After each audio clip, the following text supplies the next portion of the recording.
morning, students. I, Rajesh Kumar Dev, Assistant Professor IMS Law College, shall discuss with you different provisions relating to Transfer of Property Act 1882.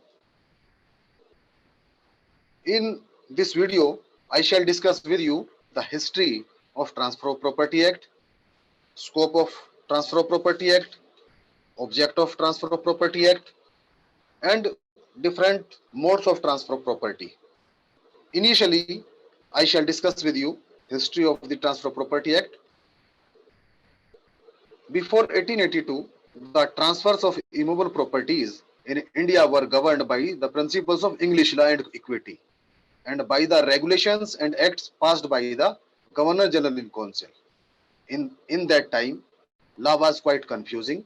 The classical law relating to transfer of property was purely customary.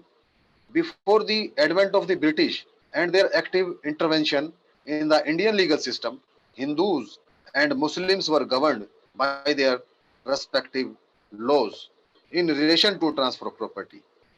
This arrangement worked adequately in the informal and traditional judicial system of panchayats because those who decided the matter were not familiar only with the nature of the dispute but also with the law and the litigants as well. However, the same scenario proved to be very confusing and uncertain.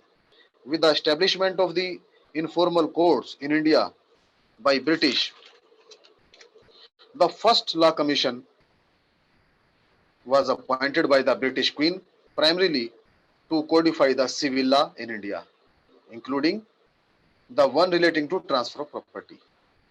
The first law commission was appointed by the British Queen primarily to codify the civil law in India, including the one relating to transfer of property. This commission prepared the draft bill in 1870, which was introduced in the Legislative Assembly in 1877.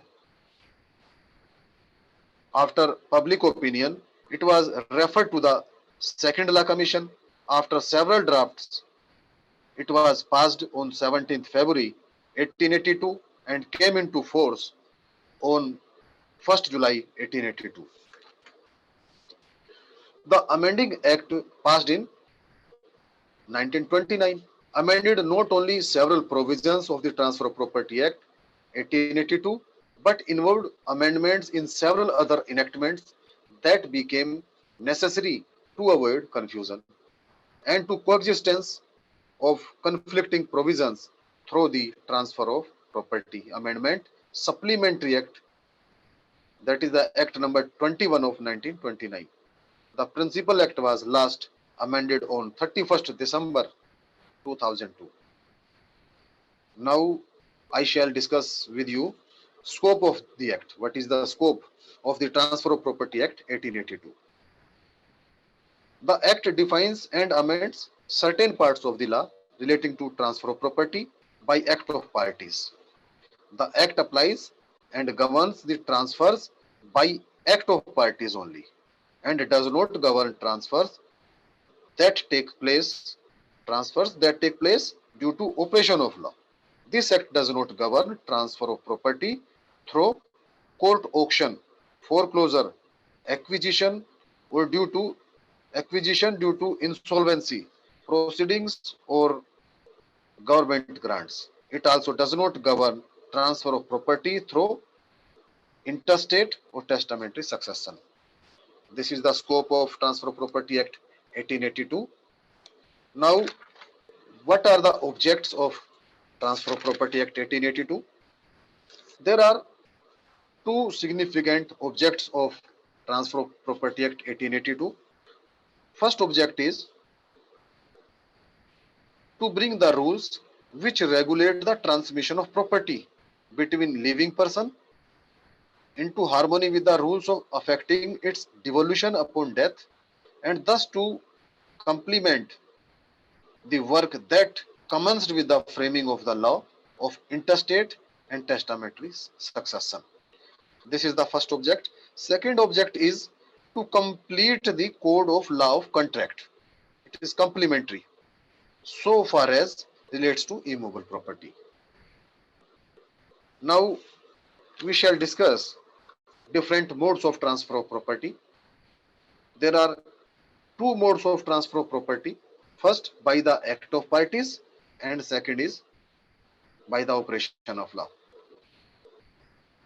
By the operation of law, if there is any transfer of property that is succeeded by succession or by insolvency or by execution by the courts.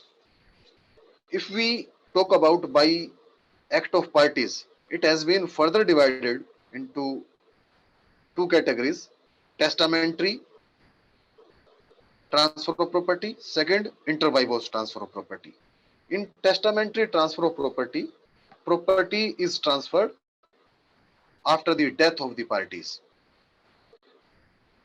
And in inter vivos transfers, the transfers are made between the living persons only. And these inter vivos transfers have been divided in two parts. First, the transfer of immovable property. Second is transfer of movable property. Example of transfer of immovable property are mortgage, sale, lease, exchange, and gift.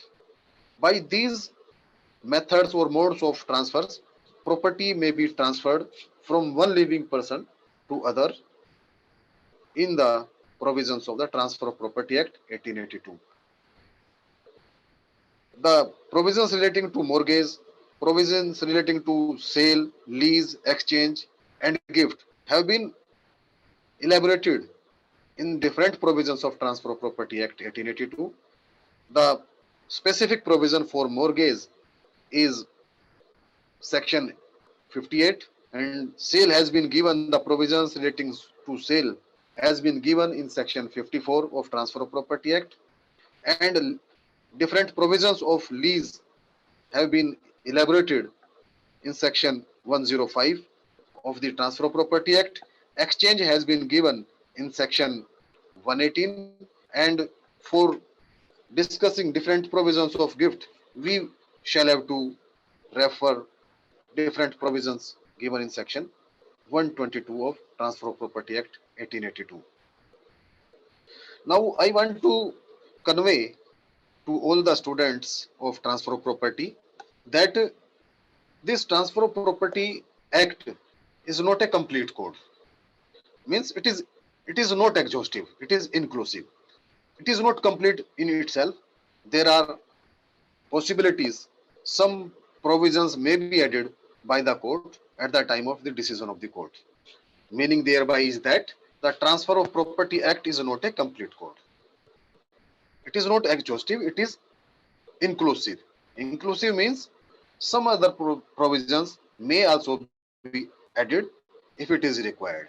It is not applicable to all types of transfer of property. It is applicable for transfer inter vivos. If the parties are living, inter vivos means the parties should be alive at the time of making the transfer. The transfers cannot be made to the dead persons. Some of the provisions of mortgage or charges and easement is out of purview of this act. There are other laws like contract, intellectual property, registration, etc., which are studied with the Transfer of Property Act 1882, but they are discussed in different provisions of different acts. For today, I think it is adequate. Please go through the provisions which I have discussed with you and memorize the provisions, as the provisions of Transfer of Property Act are very specific and very technical. We can't go beyond the parameters of the provisions given in the Transfer of Property Act. In the next video, we shall be discussing different other provisions relating to property and types of property. For today, thank you so much.